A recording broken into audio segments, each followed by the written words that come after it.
Hey guys, welcome back. Today I'm sharing a story you might have actually lived through yourself.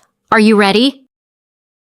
Let's go. She was 59 years old and had been waking up at 5 in the morning every single day for 11 years to open that flower shop alone. No husband, no partner, nobody waiting for her at home, just her and the roses. But one ordinary Tuesday morning, a 25-year-old man knocked on her door before she even flipped the open sign, holding a coffee he had bought for her without ever being asked. And from that moment, nothing in her life was ever the same again. Her name was Diane Calloway, and she had built that flower shop on the corner of Melrose Avenue with her own 2 hands after her marriage of 22 years quietly fell apart the way some marriages do, not with a fight, not with a dramatic goodbye, just with a slow silence that one morning became permanent. She remembered standing in her kitchen the day her ex-husband Gerald moved out and thinking that the house had never felt so large and that she had never felt so small. She was 48 years old then, and she told herself that was fine. She told herself she did not need anything more than her work, her flowers, and her routine. And for 11 years, she almost believed it. Every morning she was there before the sun. She would unlock the door, breathe in that heavy green scent of fresh stems and cool water, and begin arranging. The shop was called Bloom, and it had a pale yellow door and small white lights strung across the window, and regulars who had been coming for years. Her neighbors knew her. Her customers loved her. An older gentleman named Frank who lived 2 blocks away. You always came in on Fridays for yellow tulips for his wife, Margaret, the school teacher across the street, stopped in every Monday just to say good morning.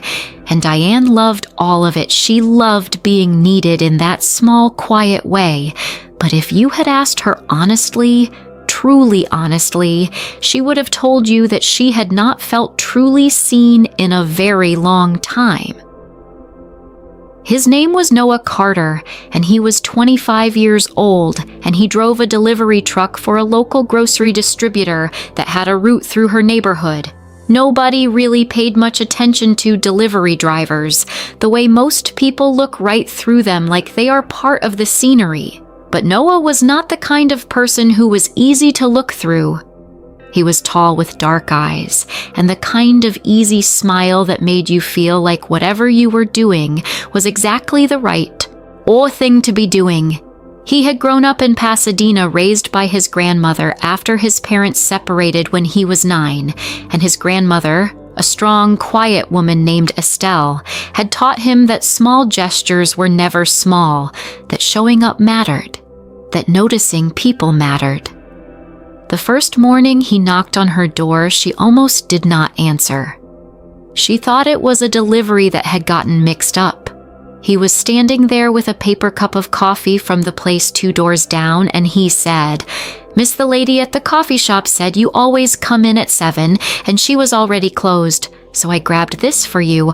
I figured you probably needed it." Diane stood there for a moment, not quite knowing what to say.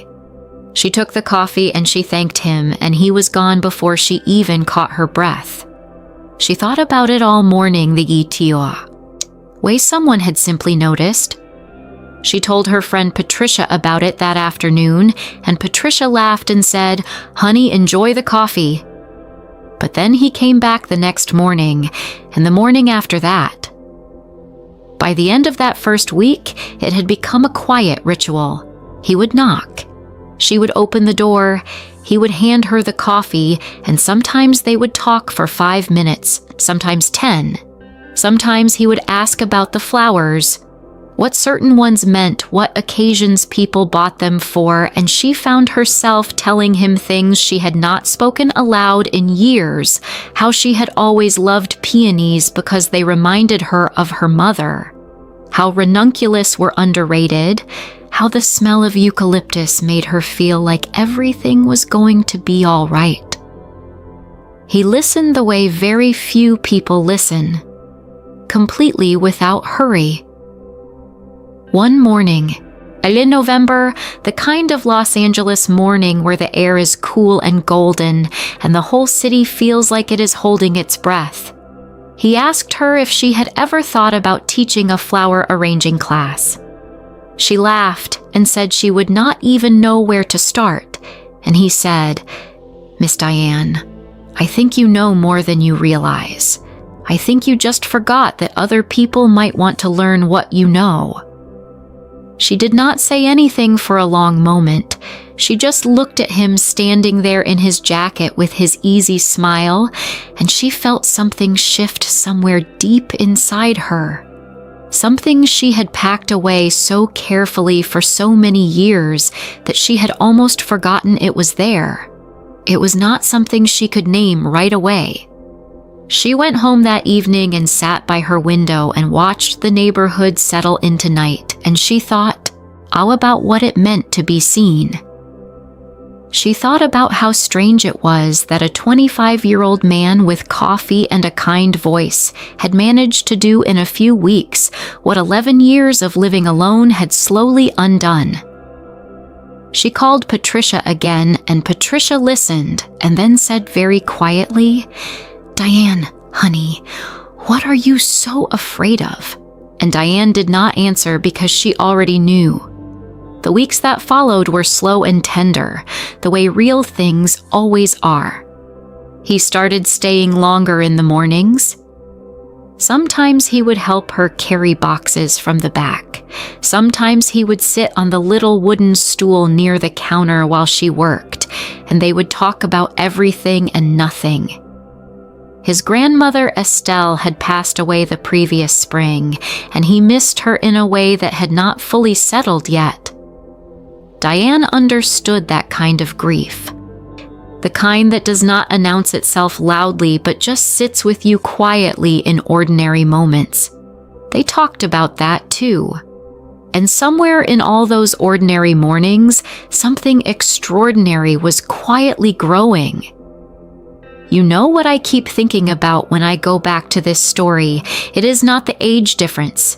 It is not the surprise of it. It is the fact that Diane had stopped expecting anything. She had closed that door so gently, so thoroughly, that she had almost forgotten it was a door at all. And then someone knocked. Not with anything dramatic, not with grand gestures, just with a cup of coffee and the simple, radical act of paying attention. I think about how many of us have done the same thing, closed ourselves off so quietly that we convinced ourselves we were just being practical, that we were past it, that our story was already written. To what Diane and Noah remind me is that sometimes the most unexpected chapter is the one that changes everything, and that, my dear friends, is the story of Diane and Noah.